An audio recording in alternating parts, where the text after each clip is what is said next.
You need to fill in your name and email address and choose a password for your account. Once you do that, you'll have to go through the CAPTCHA process, identifying crosswalks, identifying traffic lights, something to that order.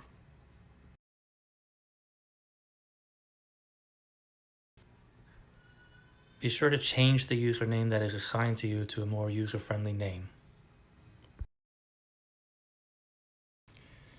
You were sent links for your individual sections in an email from Daniel, so click on the link for your particular section. Click where it says Add Track towards the upper left of the screen, and then be sure to change the name of the track to reflect your name. To record your vocal, make sure you have highlighted the track that you're going to record on. Highlight the focal track that you just created. In addition, make sure the volume isn't too high. You can change the volume with this slider right here. Click on the red circle to start your recording.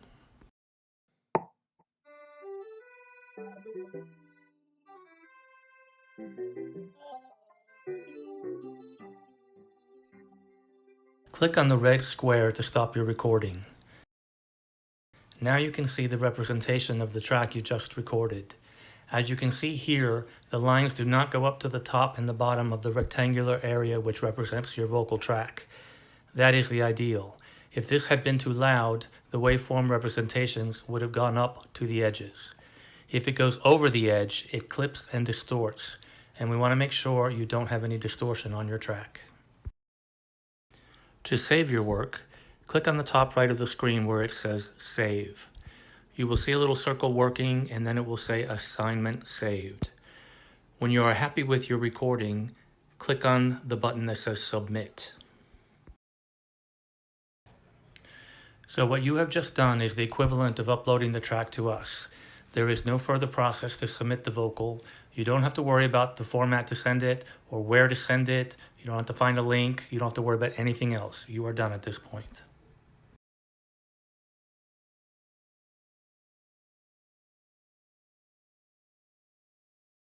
In the instances where you are using a microphone through an audio interface or something other than the built-in microphone on your computer, there is a way you can tell it the source of your sound. Nope. Go to the bottom of the screen, and there is a little button that says source. There you go. And under input, drop that first box down, and that will be all the choices that are available on your computer. In your case, it's only your internal microphone, so there was nothing to change. But if, for example, you were using an audio interface, your interface would show up there, and you would select your interface with the right input from your interface that the microphone is connected to. If you don't know what I'm saying, those of you that are watching this video, then you don't have an audio interface and you don't need to worry about it.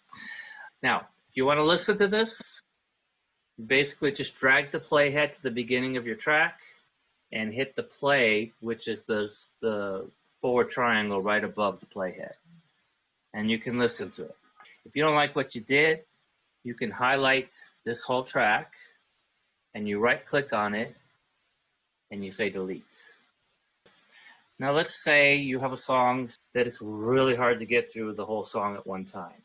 What you would try to do is plan this out in advance, look at your score, and see where you have some holes, where you have a rest. You want to have more than a quarter note. Typically, ideally, you would want to have at least a measure where you're not singing, so you have a place to start and stop and start over. Let's say you want to record measures 9 through 30, and then there's a break there, and starting at measure 31, you want to continue recording. All you got to do is put the playhead at 9 or at 8 if you want to give yourself a measure or two in front. Start recording, stop it at the place you want to stop, move the playhead to where you want to start again, start recording again. So this way, if you can't sing the whole song in one go, which I'd venture to say a lot of people with this song in particular might not be able to. I know I can't. So don't feel ashamed. Don't feel pressured that you have to do it. There's no gold stars for doing it in one take. And then we should reiterate again that we're not looking for absolute perfection. You're not going to get absolute perfection. I can guarantee you that it will not be perfect. It doesn't have to be. It needs to be close. You need to be reasonably happy with it.